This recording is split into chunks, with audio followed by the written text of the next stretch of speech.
Hai, masih bersama saya, Mr. Z bicara. Tentu saja bicara tentang kebenaran berdasarkan fakta, data, dan realita. Teman-teman, terkait dengan Nikita Mirzani.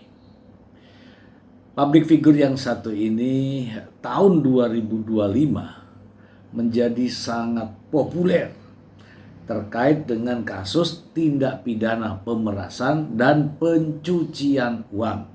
Mulai dari ditetapkan sebagai tersangka, kemudian dilakukan penahanan oleh pihak penyidik Polda Metro Jaya, kemudian berkasnya diserahkan ke kejaksaan hingga P21. Selanjutnya memasuki proses persidangan yang begitu mengundang perhatian publik hingga akhirnya divonis 4 tahun penjara karena terbukti tindak pidana pemerasan. Selanjutnya yang bersangkutan banding dan pada akhirnya hakim banding memvonis 6 tahun penjara. 2 tahun lebih tinggi dari putusan Pengadilan Negeri Jakarta Selatan. Ini semua bukan hanya sekedar cerita, tapi ini adalah fakta. Supaya tidak menjadi fitnah teman-teman, saya ingin membacakan informasi berikut ini. Dari okeyon.com. Kaleidoskop 2025, review skincare berujung penjara untuk Nikita Mirzani. Hari ini teman-teman, tanggal 27 Desember 2025. Ya. Jakarta. Pada tanggal 4 Maret 2025, Nikita Mirzani mencuri perhatian publik setelah ditahan oleh penyidik Ditcyber Polda Metro Jaya atas kasus pemerasan dan tindak pidana pencucian uang. Kasus tersebut bermula dari aksi sang artis mereview produk skincare milik Reza Gladys pada November 2024. Saat itu Nikita mengklaim Ribeskin Superficial Pink Aging milik Reza adalah produk berbahaya karena dijual bebas dengan jarum suntik. Produk lain Reza Gladys yang direview Nikita Mirzani adalah Glavidia Glowing Booster Cell yang tidak terdaftar BP POM. Dalam reviewnya, Niki mengajak warganet untuk tidak membeli produk sang dokter. Bermaksud membuat Niki berhenti mereview buruk produk skincare miliknya, Reza pun meminta bantuan Oki Pratama untuk bisa berkomunikasi dengan sang artis. Oki kemudian memberikan nomor kontak asisten sang artis, Mail Saputra, kepada Reza. Lewat Mail, negosiasi uang tutup mulut pun disepakati Reza Gladys menyerahkan uang senilai total 4 miliar rupiah lewat asisten Nikita Mirzani itu dengan pembagian 2 miliar ditransfer ke PT Bumi Parama Wisesa dan sisanya diberikan secara tunai. Niki dan Mail kemudian menjalani sidang perdana kasus pemerasan dan TPPU di Pengadilan Negeri Jakarta Selatan pada 24 Juni 2025. Sidang itu bergulir selama 4 bulan. Dengan berbagai drama dan intriknya di dalam persidangan, termasuk dugaan Reza Gladys menyuap para jaksa. Pada tanggal 28 Oktober 2025, Pengadilan Negeri Jakarta Selatan melalui majelis hakim memutuskan Nikita Mirzani secara sah dan meyakinkan bersalah. Demikian juga Ismail Marzuki dalam kasus pemerasan. Nikita dengan hukuman 4 tahun penjara dan denda 1 miliar. Sementara dugaan TPPU dinyatakan tidak terbukti. Atas dugaan tersebut, Nikita dan jaksa penuntut umum sama-sama mengajukan banding pada tanggal 10 November 2025. Namun, Majelis Hakim Banding Pengadilan Tinggi DKI Jakarta dalam putusannya pada tanggal 9 Desember 2025 menolak banding ibu 3 anak itu dan memperberat hukumannya. Dari vonis 4 tahun penjara, majelis hakim memperberat hukumannya menjadi 6 tahun penjara dan denda 1 miliar. Albertina Ho, Wakil Ketua Pengadilan Tinggi Jakarta, mengatakan hukuman Niki diperberat karena kali ini dugaan TPPU-nya dalam kasus tersebut dinyatakan terbukti. Atas putusan tersebut, Nikita Mirzani melalui kuasa hukumnya pun mengajukan kasasi pada tanggal 15 Desember 2025.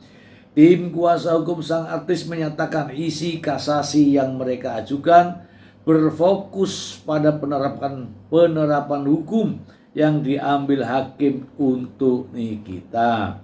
Dalam lanjutan keterangannya menegaskan inti dari kasus Nikita vs Reza Gladys adalah soal skincare yang diduga bermasalah. Karena itu mereka menganggap vonis hakim dinilai sebagai perlindungan terhadap kejahatan.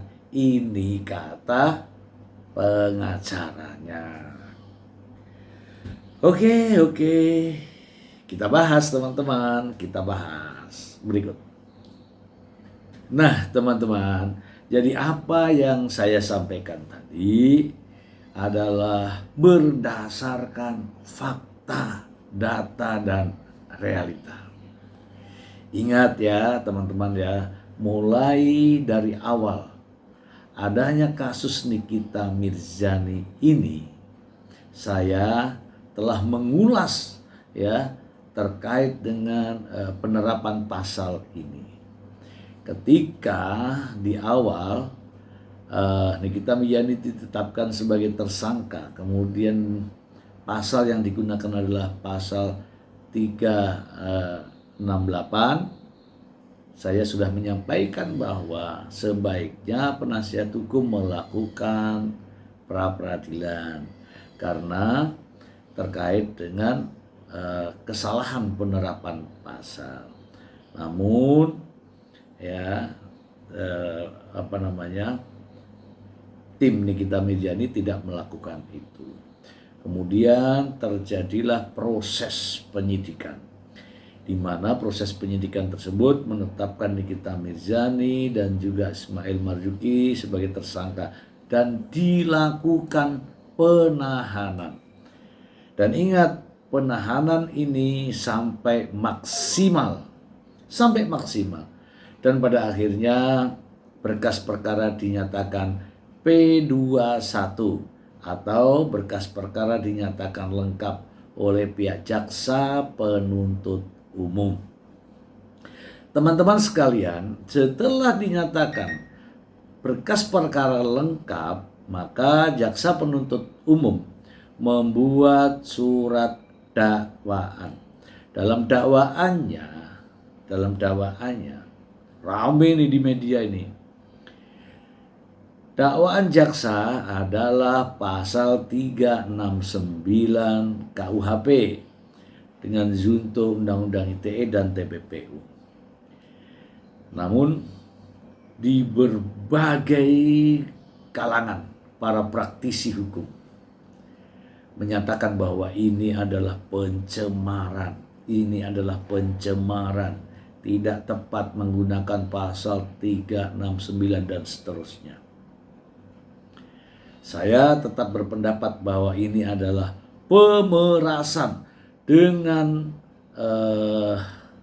melalui media sosial sebagaimana diatur pasal 27B ayat 2. Dan ternyata demikian juga tuntutan daripada jaksa penuntut umum menuntut 11 tahun penjara karena ada tindak pidana pencucian uang.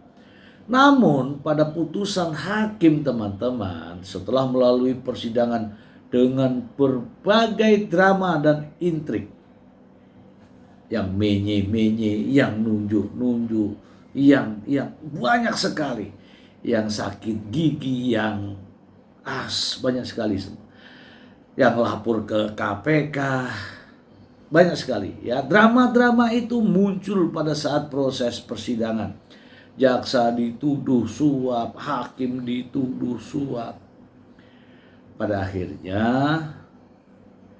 hakim memutuskan 4 tahun penjara untuk Nikita Mirzani dan 3 tahun penjara untuk Mail Marzuki. Dinyatakan secara sah dan meyakinkan bersalah melakukan pemerasan. Nikita Mirzani tidak terima dan mengajukan banding. Pada akhirnya setelah proses banding dengan fakta-fakta persidangan, dengan bukti-bukti yang ada, Nikita Mirzani dinyatakan bersalah secara sah dan meyakinkan telah melakukan pemerasan dan TPPU sebagaimana dalam dakwaan jaksa penuntut umum. Ya. Jadi dakwaan jaksa dua-duanya terhadap Nikita Mirzani sudah terpenuhi, yaitu pemerasan dan tindak pidana pencucian uang. Sementara Ismail Marzuki dari 3 tahun menjadi 4 tahun. Dan Ismail dinyatakan tidak terbukti melakukan TPPU. Nah, rame lagi teman-teman, rame lagi. Sekarang ini fokusnya justru pada hakim. Ketika hakim telah memutuskan bahwa Nikita Mirzani divonis 6 tahun penjara, maka penasihat hukum dan juga para pendukungnya mulailah melakukan intimidasi, penyerangan, ya meskipun tidak secara langsung, menyalahkan hakim. Hakim goblok lah, hakim tidak berotak lah, warasnya gimana, ada buta lah, ada Dracula lah, macam-macam. Ya, ada jejak digitalnya. Pada akhirnya tim dari Nikita Mirzani mengajukan kasasi. Demikian juga Mail ikut kasasi. Ya, karena siapa sih Mail? Mail kan hanya pengikut aja. Inilah ya catatan hukum ya sebagaimana tertulis dalam judul dari berita ini ya, Kaleidoskop 2025 ya, review skincare berujung penjara. Ini sangat menarik teman-teman. Bukan hanya sekedar Nikita Mirzani sebagai public figure, tetapi menarik karena perkaranya sangat unik. Ya, hitung-hitung buat kita belajar. Dan sampai detik ini saya tetap sesuai dengan analisa saya. Nikita Mirzani dinyatakan secara sah dan meyakinkan oleh majelis hakim melakukan pemerasan dan TPPU. Demikian juga saya dan teman-teman saya sudah lama ya menyatakan bahwa ini pemerasan dan tentu saja terbukti tindak pidana pencucian uang. Teman-teman, tahun 2025 ini hanya ditutup pada proses ini, yaitu proses pengajuan kasasi Nikita Mirzani di Mahkamah Agung. Namun putusan kasasinya tidak dikeluarkan atau tidak diputuskan pada tahun 2025.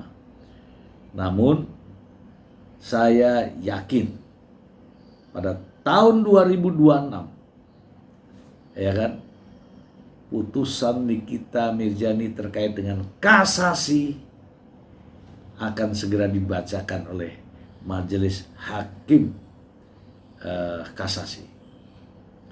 Dan hasilnya seperti apa? Ya seperti biasa teman-teman.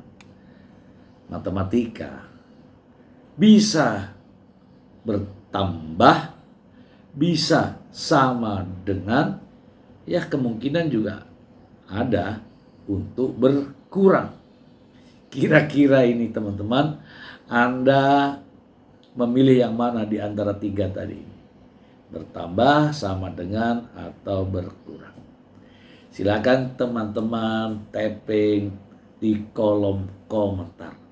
Kolom komentar menyediakan untuk Anda dengan saya berkomunikasi dan bertukar pikiran, bukan untuk saling mencaci maki. Itu saja dari saya. Semoga informasi ini bermanfaat untuk Anda, untuk kita semua. Terima kasih. Bye.